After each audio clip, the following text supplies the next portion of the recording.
One at a டைம்ங்கிறது அரசியலில் கிடையாது. Multi dimensional multi directional தான் நீங்கள் பண்ணணும்.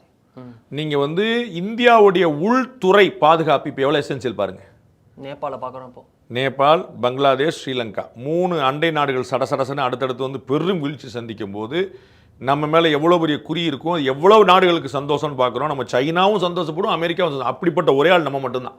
மற்றக்கெல்லாம் ஒரு சைடு ஒருத்தன் சந்தோஷப்படும், ஒருத்தன் கடுப்பாக இருப்பான் அப்படின்னு. இது வந்து எல்லாரும் அப்பாட அப்படின்னு இந்தியாவுடைய வளர்ச்சி பிடிக்காம, இந்தியாவுடைய வேகம் பிடிக்காம இப்படி ஒரு பேர் வருதுன்னு வைத்திருச்சல உலக நாடுகள் 100 நாடு காத்துட்டு நமக்கு யாராவது சப்போர்ட் வருவாங்கன்னு சொல்ல முடியாது.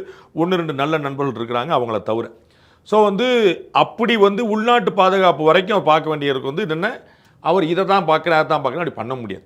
தமிழ்நாட்டில் ஆட்சியை பிடிக்கிறதுங்கிறது உங்களுக்கு வந்து தெரியும். முதல் முறையாக கர்நாடகாவில் எடியூரப்பா தலைமையில் பிஜேபி ஆட்சி அமைச்ச போது அவங்க வந்து the real national party now அப்படின்னு ஒரு பெரிய ஒரு விளம்பரம் போட்டு அவங்க பண்ணாங்க. ஏன்னா சவுத்தில் கால் வைக்காத அளவுக்கு அது வந்து வடமாநில கட்சி, அது வந்து வடக்கத்தி கட்சி, அது வந்து வடக்கத்திக்காரன் கட்சினே சொல்லிட்டு இருப்பாங்க.